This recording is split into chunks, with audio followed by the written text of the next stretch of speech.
For 50 years, 저는 지난 50년간 문화를 연구하면서 복음 문화도 함께 탐구했습니다. 그 시작은 포춘 쿠키였습니다. 샌프란시스코 차이나타운에 살던 시절 저희 가족은 포춘 쿠키를 열어보며 저녁 식사를 마무리하곤 했습니다. 그 안에는 천리길도 한 걸음부터와 같은 지혜로운 격언들이 들어있었습니다. 젊은 시절에 저는 포춘 쿠키를 직접 만들기도 했습니다. 흰 면장갑을 끼고 오븐에서 갓 나온 둥근 쿠키를 접어 모양을 잡았습니다. 그런데 놀랍게도 포춘 쿠키는 중국 문화에서 유래한 것이 아니라는 사실을 알게 되었습니다. 저는 중국, 미국, 유럽의 포춘 쿠키 문화를 구별하기 위해 여러 대륙에서 포춘 쿠키를 찾아보았습니다. 마치 산불의 발화지점을 찾기 위해 숲의 여러 지점을 관측하는 것처럼 말입니다. 샌프란시스코, 로스앤젤레스, 뉴욕의 중식당에서는 포춘 쿠키가 나오지만 베이징, 런던, 시드니의 중식당에서는 그렇지 않습니다. 포춘 쿠키의 날을 기념하는 나라는 미국뿐이며 정통 미국식 포춘 쿠키라는 문구는 오직 중국 내 광고에서만 등장합니다. authentic American fortune cookies.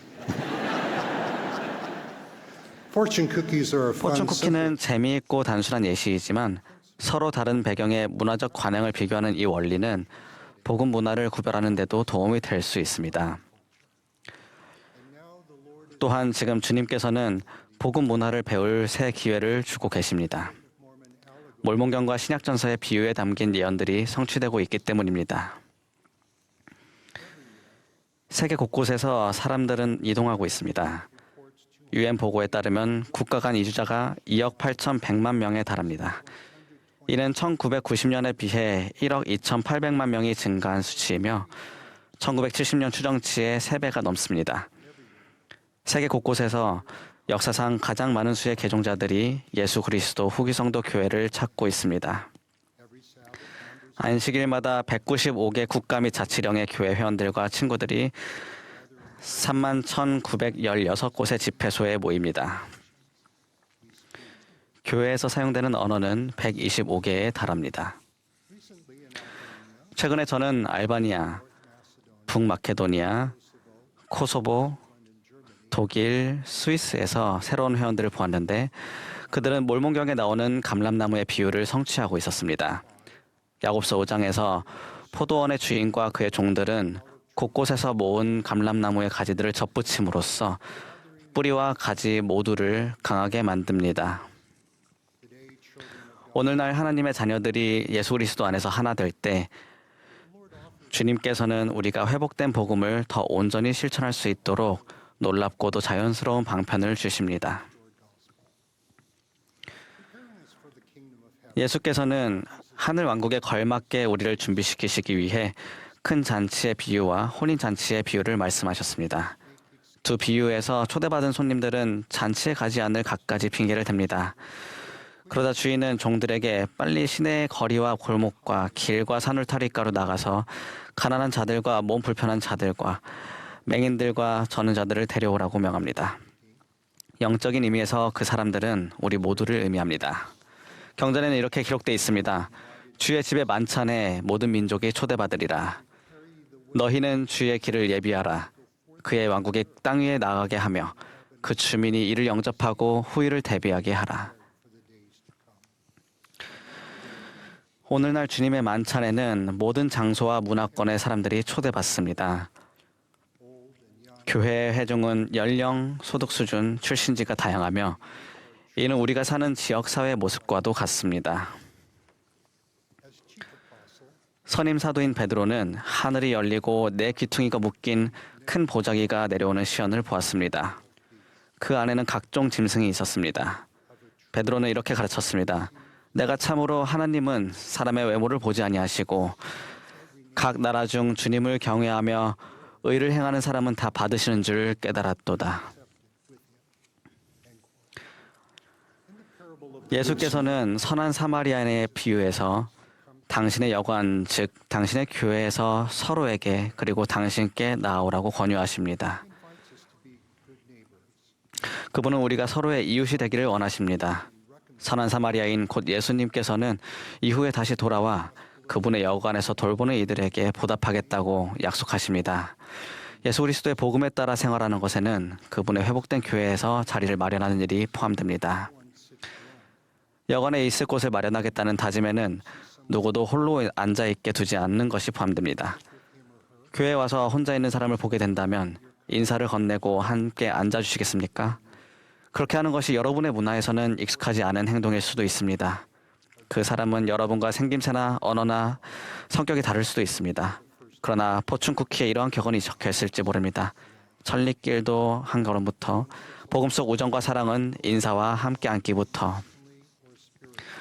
누구도 홀로 앉아있게 두지 않는다라는 말은 정서적으로나 영적으로도 통하는 말입니다. 저는 슬픔에 잠긴 한 어지가 아들 만나러 갈 때 동행한 적이 있습니다. 몇 해 전 그 아들은 집사가 된다는 사실에 들떠 있었습니다. 가족들은 그에게 처음으로 새 구두 한 켤레를 사주었습니다. 그러나 교회에 가자 다른 집사들이 그를 놀렸습니다. 새 신발이라지만 유행하는 디자인은 아니었기 때문입니다. 어린 집사는 창피하고 속상한 마음에 다시는 교회에 가지 않겠다고 말했습니다. 저는 지금도 그 청남과 그의 가족을 생각하면 마음이 아픕니다. 여리고로 향하는 흙먼지길에서 우리는 모두 비웃음과 모욕, 상처를 경험한 바 있습니다. 멸시와 학대를 겪은 적도 있을 것입니다. 얼마만큼 의도했든 우리가 다른 이들을 무시한 적도 있습니다. 보지 않고 듣지 않고 어쩌면 일부러 상처를 준 일도 있었을 것입니다. 우리는 상처를 받았고 상처를 주었습니다. 그렇기 때문에 예수 그리스도께서 우리를 당신의 여관으로 데려오시는 것입니다.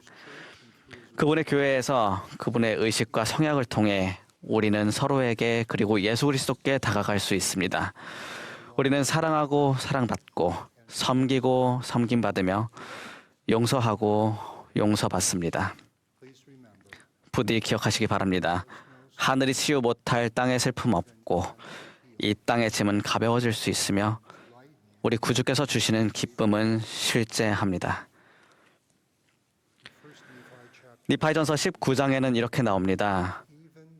바로 그 이스라엘의 하나님을 그들은 그들의 발 아래 짓밟는도다. 그들은 그를 무시하며 그리하여 그들이 그를 책찍질하나 그는 이를 참으시며 그들이 그를 치나 이는 그를 참으시느니라. 참으로 그들이 그에게 침을 뱉으나 그는 이를 참으시느니라. 제 친구인 테리 워너 교수는 이러한 비판과 채찍질, 구타와 침뱉음이 그리스도께서 지상에 계실 때만 잠시 일어난 사건은 아니었다고 말합니다. 우리가 서로를 대하는 태도, 특히 굶주린 자, 목마른 자, 홀로 남겨진 자들을 대하는 태도가 바로 그분을 대하는 태도입니다. 그분의 회복된 교회 안에서 누구도 홀로 앉지 않을 때 우리는 더 나은 사람이 됩니다. 단순히 그들을 수용하거나 마지못해 용인하는 데 그치지 맙시다. 진심으로 환영하고 인정하고 성약을 베풀고 사랑합시다. 우리의 모든 친구, 자매, 형제가 이방인이나 나그네가 아니라 자기 집에 거하는 자녀와 같이 되기를 바랍니다. 오늘날 많은 이들이 외로움과 고립감을 느낍니다. 소셜미디어와 인공지능은 인간적인 친밀감과 인간의 손길을 갈망하게 만듭니다. 우리는 서로의 목소리를 듣고자 합니다. 우리는 진정한 소속감과 친절을 원합니다. 자신이 교회에 어울리지 못한다고 느낀다면, 즉 홀로 앉아있다고 느낀다면 거기에는 여러 가지 이유가 있습니다. 우리는 자신의 억양이나 옷차림, 가정 환경이 걱정스러울지 모릅니다. 스스로 부족하다고 느끼거나 몸에서 담배 냄새가 나거나 도덕적으로 순결하지 못하다고 느끼거나 이별로 상처받고 수치심을 느끼거나 이런저런 교회 정책이 신경 쓰일 수도 있습니다. 우리는 미혼일 수도, 이혼했을 수도, 배우자와 사별했을 수도 있습니다. 자녀들이 시끄럽게 굴 수도, 자녀가 없을 수도 있습니다. 선교 사업을 다녀오지 않았을 수도, 조기 귀환했을 수도 있습니다. 이유는 끝없이 많습니다. 모사이아서 18장 21절에서는 사랑 가운데 마음을 함께 맺으라고 권유합니다. 저는 덜 걱정하고 덜 비판할 것을 권유합니다. 남에게 덜 요구하고 필요할 때는 나에게 덜 엄격할 것을 권유합니다. 우리는 하루 만에 시온을 세울 수 없습니다. 하지만 안녕하세요라는 인사 한마디, 따뜻한 몸짓 하나에 시온이 가까워집니다. 주님을 더 신뢰하고 그분의 모든 계명에 기쁘게 순종할 것을 선택합시다. 교리적인 의미에서 신앙의 권속과 성도의 친교 속에서는 누구도 홀로 앉아 있지 않습니다. 예수 그리스도 안에서의 성약을 통한 소속감 덕분입니다. 선지자 조셉 스미스는 이렇게 가르쳤습니다. 바로 우리가 후기의 영광, 즉 때가 찬 경륜의 시대가 펼쳐지는 것을 보고 참여하고 도와야 하는 것입니다. 이 후기는 하나님의 성도들이 모든 민족과 족속과 백성으로부터 집합하는 때입니다. 하나님께서는 세상의 유익을 위한 것이 아니면 아무것도 행하지 아니하시며 모든 사람을 그에게로 이끄시려 합니다. 그분은 그들 모두에게 그에게로 나아와 그의 선하심에 참여하도록 권하시며 모두 다 하나님께는 동일합니다. 예수 그리스도 안에서 개심하려면 육에 속한 사람과 세속적 문화를 벗어버려야 합니다. 델린 H. 옥스 회장님이 가르치셨듯 우리는 하나님의 계명에 어긋나는 모든 전통과 문화적 관습을 버리고 후기 성도가 되어야 합니다. 옥스 회장님은 이렇게 설명하십니다.